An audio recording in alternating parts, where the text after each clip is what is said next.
Hello and welcome to another edition of Toys from the Attic, where we come to the end of Sentinel month. And at long last, it's been sitting here since December, we're able to take a look at the new Marvel Universe's Sentinel from Hasbro. So let's take a closer look at this bad boy. Well, this is another super big toy, so once again I'm going to try to do my best to keep everything in line. However, we're going to look at the box for right now.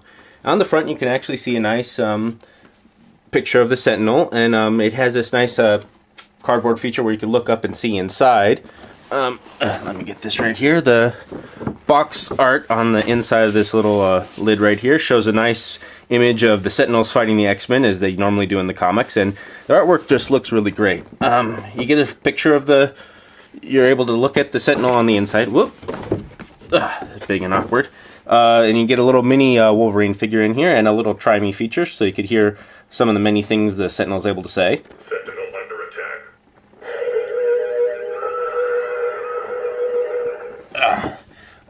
On the side of the box, you get your still standard artwork, your shield and emblem logo. A lot of nice artwork on the side of the box.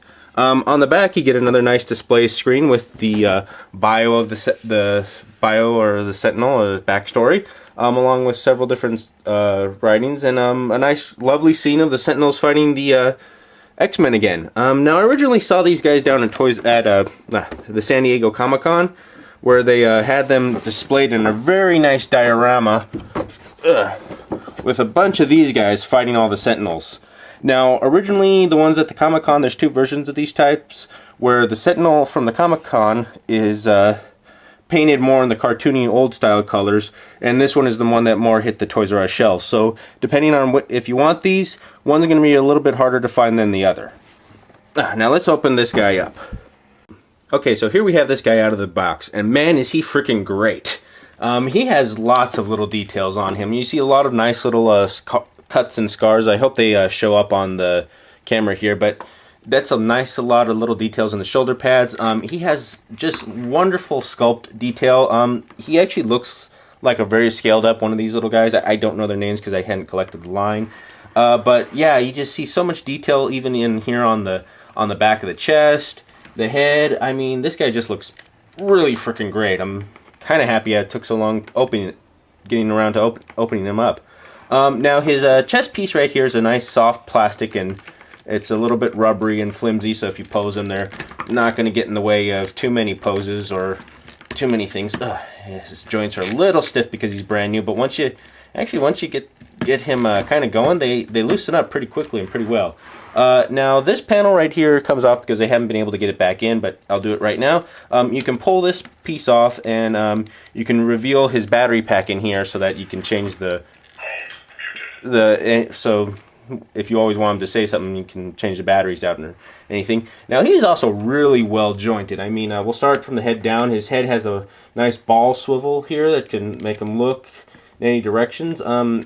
It was a little bit forced or tight when I first tried it, so I thought I was almost going to break it, but once I got it going, it seems to getting a little bit looser as you go on, but that's good. And I actually have to admit, because the eyes light up, that's still kind of a neat feature to have with this Sentinel that's head is able to move.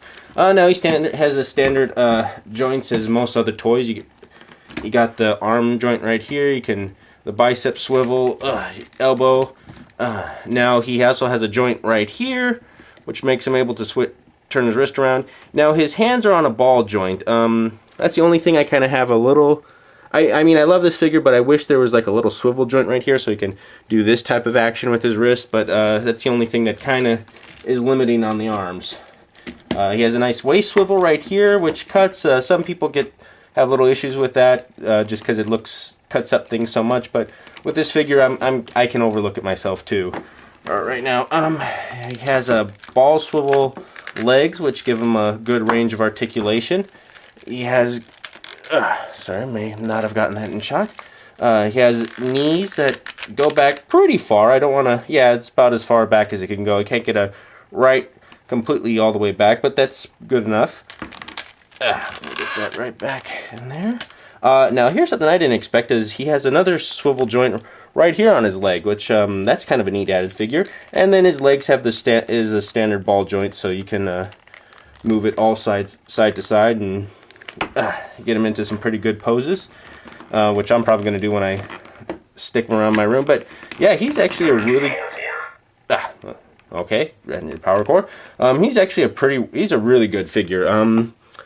I definitely say he's worth it. He's mostly $50 at Toys R Us right now for this particular version. I don't know how much the old cartoon paint deco would be going for online, but check him out. I definitely say he's worth it. Now he also comes with this little Wolverine figure, which I can't think of a better figure to actually come with this particular Sentinel, because in my mind there's no one else I can't picture anybody else but Wolverine chopping the living heck out of one of these guys, especially in the cartoon. Now let me see if I can actually get him to hold Wolverine.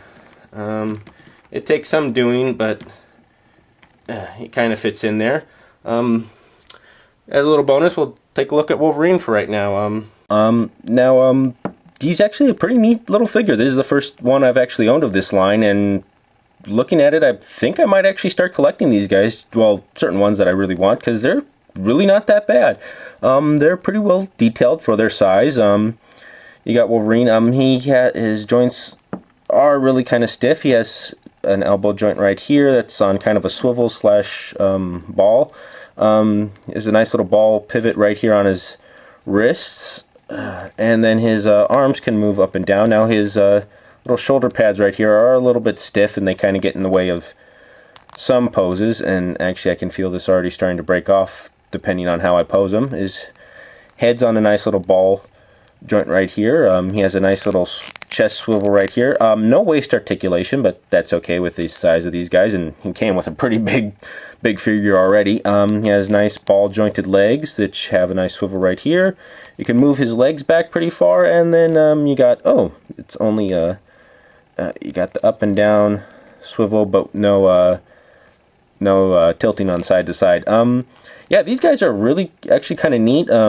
You see them all over the toy stores now. They're really common. My only real complaint with these guys, which is one that I can't overlook, is why didn't they come out when I was a lot younger?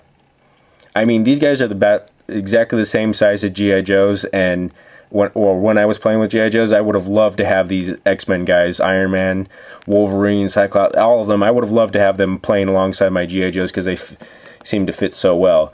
But anyways, this is the little Wolverine that comes with the Sentinel figure. So if you want him, you're going to have to buy the Sentinel, or if you like the Sentinel, you're going to get him for free as a nice little bonus, where you could have the two fighting each other. One more thing I just found out that I wanted to add on to this video is this actual flexible robot armor is completely removable. That's kind of a neat figure. So you can actually have a Sentinel with his with his shirt off. Just have him chilling. Maybe he's doing some push-ups or relaxing by the beach. I don't know. Just hanging out before he kills the X-Men. So I think that's actually a pretty neat feature. You got all this nice sculpted muscle detail in here. It just seems kind of neat. You can have a Sentinel without a shirt on. Maybe he's the Muscle Beach Sentinel. Let's do a size comparison now. Here we have the Build-A-Figure Sentinel next to him, which is pretty cool. It's almost exactly the same height. This guy's a little bit taller now, so I guess he's going to be the biggest Sentinel, but they can actually fit together and team up if you want. Now we're going to take a look at the old Toy Biz Sentinel, and you can see he's the chest, like I said, is not holding on there. He's a lot smaller. Almost a whole good head smaller than the others, but still a pretty good size. And we have him next to the Water Squirting Sentinel, which looks kind of dinky now in comparison, and Nimrod. So there we go. So that's been a look at our Sentinel month, and I hope you've enjoyed what you've seen today. Once again, thank you for watching. If you like what you've seen today, please feel free to subscribe or leave a comment below in the comment section. Any advice for the show would be greatly appreciated. Who knows, something you suggest may appear on the show in the future.